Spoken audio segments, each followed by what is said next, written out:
So today is back to school for most children.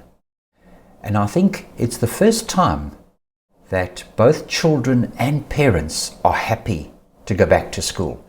Most times, I know most parents are happy that's the end of the holidays. But because of the duration and the length of time away from school, both children and parents are really happy to be back at school. I'd like to draw your attention to some potential problems and behaviors that can happen once children go back to school. And a lot of these behaviors can happen a little bit, but how much of these behaviors are too much? At what point do they become a concern? These are behaviors that are here throughout the year.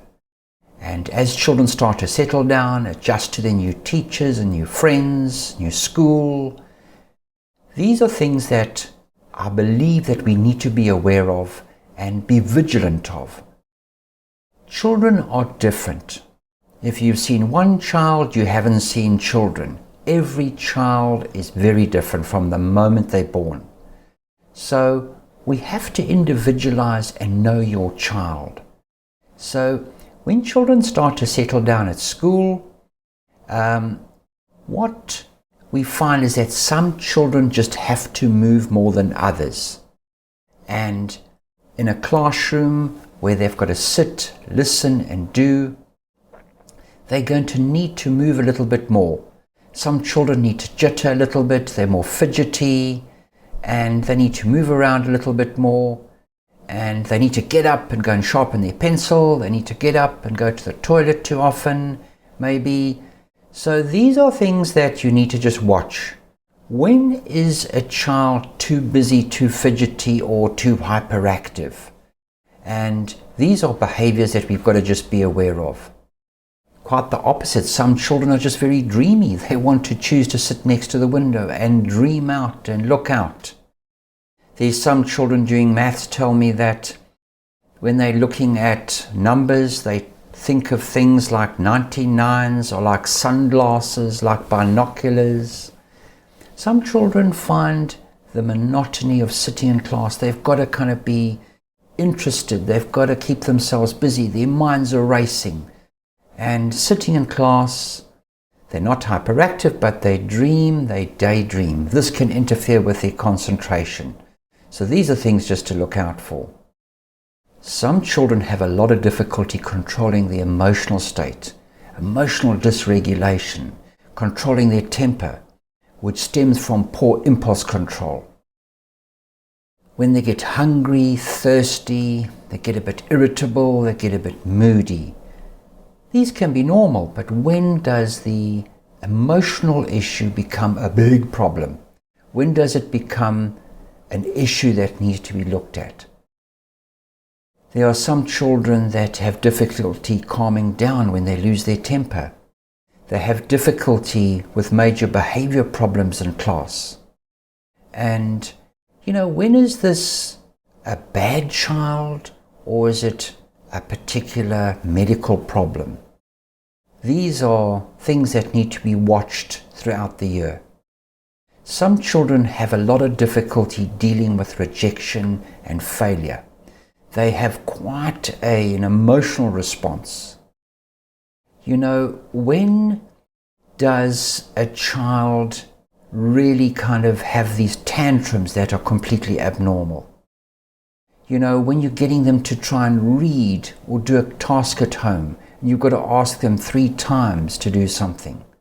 They melt down and they don't want to do these things. They are fearful. They have difficulty. Because they have difficulty with the work, they don't want to do things. And teachers don't always have the time to deal with children in a big class. Some children deal with structure. They like very fixed organization. They like strict classes. They like teachers that take control.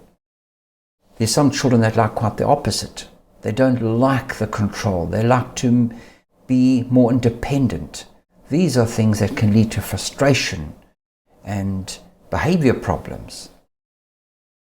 Some children learn very well when they interact with screens at home. They enjoy the interaction with television, they learn from YouTube, they kind of look things up.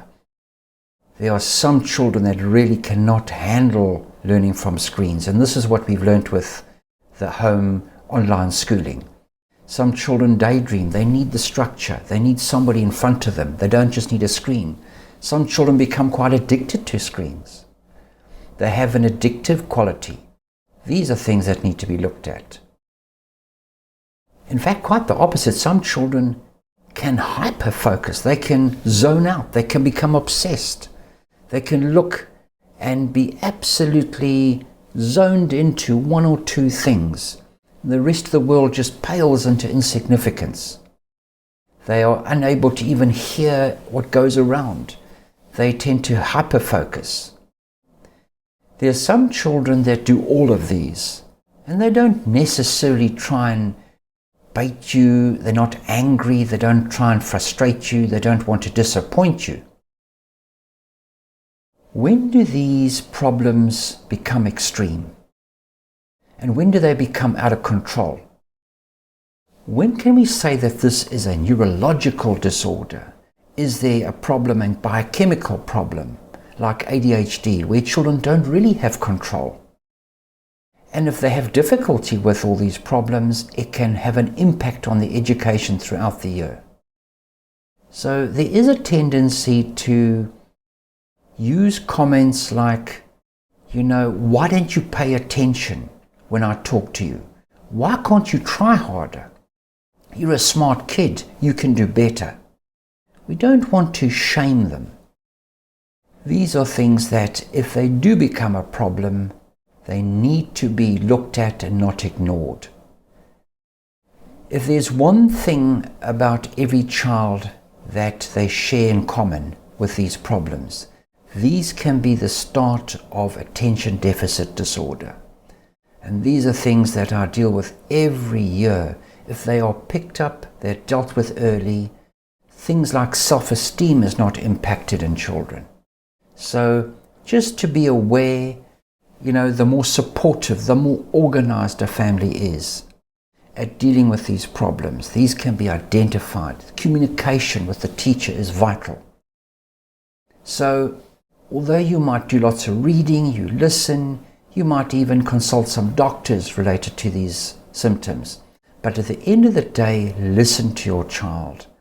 They often will tell you their concerns.